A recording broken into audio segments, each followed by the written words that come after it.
السلام علیکم ورحمۃ اللہ وبرکاتہ۔ دوستو، ایک بہن کہتی ہے کہ میرے خاوند بیگو کچھ ایپ ہے، مجھے نہیں پتہ، یقین مانے میں استعمال نہیں کرتا، مجھے علم نہیں ہے، کہ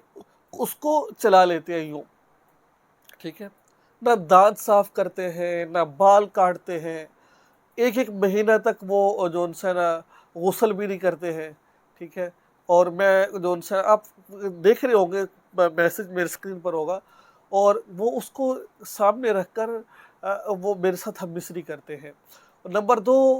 اور وہ لڑکیوں کو دیکھتے ہیں اور پیچھے سے بھی انہوں نے میرے ساتھ ہم مصری کی ہے، یعنی کہ بیک سائڈ پہ ہم مصری کرتے ہیں۔ تو اس کے بارے میں کیا مسئلہ ہے؟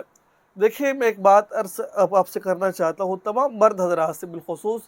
کہ جس طرح آپ یہ چاہتے ہیں نا کہ ہمارے آنے سے پہلے بیوی پاک صاف ہو، صاف ستھری ہو، کسی قسم کا کوئی میل کچیل نہ ہو، اس طریقے سے عورتوں کی بھی خواہش ہوتی ہے کہ جب مرد میرے پاس آئے تو اس میں سے بدبو نہ آ رہی ہو، اس کے منہ سے بدبو نہ آ رہی ہو، کہ وہ بیچاری کچھ کہہ تو سکتی نہیں ہے کہ بدبو آ رہی ہو، اور وہ اس وقت کہہ دے گی آپ غصہ کر لیں گے، تو اس وقت آپ پاک صاف ہوں، اپنے دانت صاف کر کے رکھیں، جسم کے بال صاف کر کے رکھیں، کیونکہ اپنی حاجت پوری کرنے کے لیے آپ جا رہے ہیں۔ ایسا نہیں کہ آپ خوشبو لگا لیں، تاکہ جو کام آپ کرنے جا رہے ہیں اس میں مکمل سرور اور مزہ آپ کو آئے، چاہے جائے کہ آپ ایسا کریں، ایسے اس کے دل میں آپ کی نفرت پیدا ہوگی آپ کی۔ نمبر ایک۔ نمبر دو،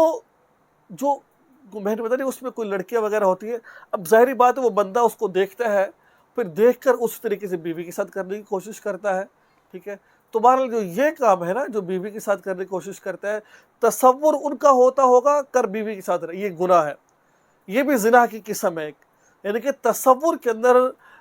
کر تو بیوی سے جما رہا ہے لیکن تصور کسی اور کا ہے، یہ بہت سخت گناہ ہے، اس سے بچنا ہے۔ محض گناہ وہ نہیں ہے جو زنا کیا جاتا ہے، یہ بھی زنا ہمیں آتا ہے کہ بیوی کا ساتھ کرتے ہوئے تصور کسی اور کا کرنا، شوہر کے ساتھ کرتے ہوئے تصور کسی اور کا کرنا، ٹھیک ہے، اور پیچھے سے کرنا، اس پر میں پہلے بتا چکا ہوں، یہ بہت سخت گناہ ہے، یہ بلا اتنا سخت گناہ ہے کہ جو ان سے ایسے قوم پر اللہ کا عذاب آیا کرتے ہیں، بڑی سخت وعید آئی ہے پیچھے سے کرنے کی۔ بہرحال آپ کو ایک یہی مشورہ دوں گا کہ آپ اس کو سمجھائیں، ناراض ہوں اس سے، ٹھیک ہے، اور اگر وہ نہیں مانتے تو پھر اپنے بڑوں کو بتائیں، ان سے کہیں کہ اگر آپ یہ نہیں ختم کریں گے تو پھر آپ کے لیے اللہ کو میں ناراض نہیں کر سکتی ہوں، لہٰذا میں آپ سے علیحدگی اختیار کر لوں گی میں۔ تو مجھے امید ہے کہ، اور اس کے لیے دعائیں بھی کرتے رہے آپ۔ اور آخری بات جو کہ بہن نے کہا کہ وہ غسل نہیں کرتے، اللہ کے بندو، اگر آپ نے ہم مصری کر لی، اس کے بعد کوشش کرو جتنا جلدی ہو سکے غسل کر لو اس کو، وہ ناپاک آدمی ہے، وہ کیا کرے گا، وہ اس کو سمجھائے پیار محبت سے، اس کو سمجھائے بھائی غسل کرنا ضروری ہے، پتہ نہیں مسلمان بھی ہے کہ نہیں ہے وہ، اور علماء کی مجلس میں اس کو بٹھائیں۔ اس کے لیے کیا کرنا ہے؟ آپ نے اللہ سے دعا کرنی ہے، اور جب موقع اچھا ہو، محل اچھا ہو، اور آپ کا شوہر لرننگ موڈ میں، اس کو سمجھائیں کہ بھائی دیکھیں، یہ مجھ سے صرف مسئلہ سمجھ لیں، یا اس کے پاس بیٹھ کر غسل کے بارے میں کوئی ویڈیو دیکھ لیں، آپ اس کو نہیں کہہ سکتے تو اس کے پاس بیٹھ کر دیکھ لیں، کیونکہ آپ کے ساتھ تو وہ لیٹا ہوتا ہے، اس وقت تھوڑا اونچی آواز کر کے سن لیں، تاکہ اس کو بھی اللہ تعالیٰ ہدایت دے دے اس کو، آپ ٹھیک ہے۔